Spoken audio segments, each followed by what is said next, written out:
Sosiologi agama merupakan salah satu cabang ilmu sosiologi yang mempelajari hubungan timbal balik antara agama dan kehidupan sosial masyarakat.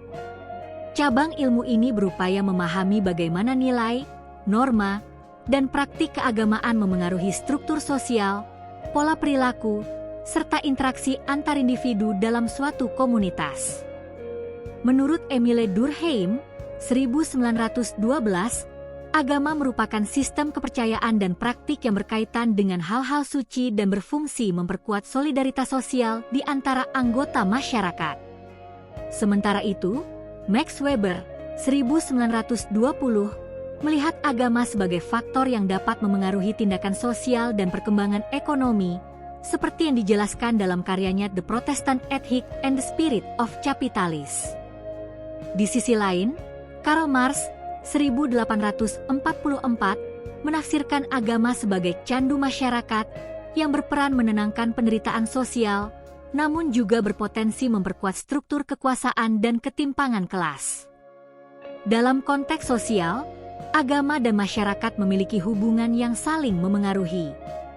Agama berfungsi sebagai pedoman moral dan etika sosial yang mengatur perilaku manusia, menciptakan keteraturan, dan memperkuat kohesi sosial.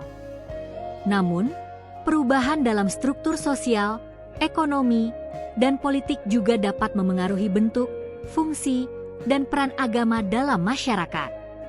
Fenomena seperti modernisasi, sekularisasi, dan globalisasi telah membawa dinamika baru dalam kehidupan beragama, di mana nilai-nilai tradisional seringkali berhadapan dengan pandangan hidup modern.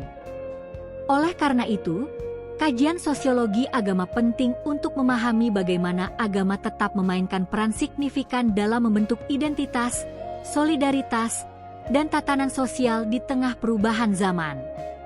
3. Agama sebagai perekat sosial. Menurut Emile Durkheim, 1912, dalam karyanya The Elementary Forms of Religious Life, agama memiliki fungsi utama sebagai kekuatan sosial yang mempersatukan masyarakat. Durkheim melihat bahwa agama bukan hanya sistem kepercayaan kepada hal-hal gaib, tetapi juga sistem nilai dan praktik bersama yang mempererat hubungan antar individu dalam kelompok sosial. Intinya, agama berperan sebagai perekat sosial, social cohesion, karena mengajarkan nilai-nilai moral, kebersamaan, dan rasa memiliki terhadap kelompok yang sama. Contoh, upacara keagamaan seperti sholat berjamaah, misa gereja, atau perayaan Nyepi, menciptakan rasa persatuan dan solidaritas sosial. Tradisi bersama seperti gotong royong menjelang hari raya memperkuat hubungan antar anggota masyarakat. 2. Kesadaran kolektif, collective conscience. Durkheim memperkenalkan konsep kesadaran kolektif, yaitu kumpulan nilai, keyakinan, dan norma yang dimiliki bersama oleh anggota masyarakat. Agama berperan penting dalam membentuk kesadaran kolektif ini karena ajaran dan ritual keagamaan menanamkan nilai moral yang sama pada seluruh penganutnya. Intinya, agama menyatukan cara berpikir dan bertindak individu agar sejalan dengan masyarakat. Contoh, ajaran agama yang melarang mencuri, menipu, atau berbuat curang membentuk kesadaran moral bersama bahwa perilaku tersebut tidak dapat diterima. Nilai tolong-menolong dalam Islam atau kasih terhadap sesama dalam kekristenan memperkuat kesadaran kolektif masyarakat. 3. Norma bersama dan fungsi sosial agama. Menurut Durkheim, agama menciptakan dan mempertahankan norma-norma sosial yang menjadi dasar keteraturan dalam masyarakat. Norma agama kemudian menjadi acuan perilaku sosial dan membantu mengontrol tindakan individu agar sesuai dengan harapan sosial. Intinya, agama berfungsi menjaga keteraturan dan stabilitas sosial dengan menetapkan standar moral yang diakui bersama. Contoh, norma berpakaian sopan, menghormati orang tua, atau melaksanakan kewajiban ibadah adalah wujud norma sosial yang bersumber dari ajaran agama. Dalam masyarakat yang religius, pelanggaran terhadap norma agama sering dianggap sebagai pelanggaran terhadap nilai. Max Weber menekankan bahwa agama adalah pendorong perubahan sosial, terutama melalui etos protestanisme yang mendorong berkembangnya kapitalisme.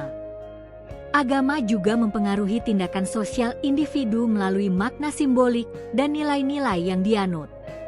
Berikut ada 3 poin teori dari pandangan Max Weber tentang sosial agama. Agama sebagai pendorong perubahan sosial. Weber menekankan peran agama dalam mendorong dinamika sosial dan perubahan masyarakat. Etos protestanisme dan kapitalisme. Weber mengkaji bagaimana etos kerja keras dan moral Protestan mendukung perkembangan kapitalisme. Peran agama dalam tindakan sosial. Agama mempengaruhi tindakan sosial individu dan kelompok dengan memberi makna simbolik dan motivasi dalam kehidupan. 5. Karl Marx memandang agama sebagai alat penguasa kelas yang berfungsi mempertahankan status quo sosial. Agama disebutnya sebagai opium rakyat yang menenangkan penderitaan rakyat sehingga menjaga dominasi kelas penguasa. Berikut teori menurut pandangan Marx terkait sosiologi agama. Agama sebagai alat penguasa kelas. Marx melihat agama sebagai alat yang digunakan oleh kelas penguasa untuk mempertahankan dominasi dan kekuasaan sosial.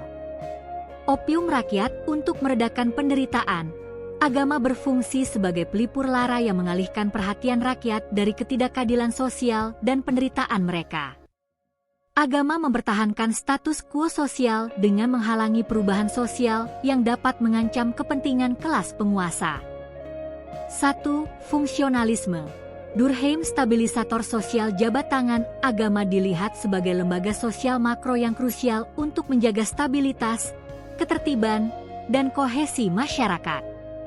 Fungsi utamanya adalah memperkuat norma moral dan menciptakan kesadaran kolektif melalui ritual bersama, memberikan rasa persatuan dan makna yang menjaga sistem sosial tetap berfungsi. 2. Teori konflik.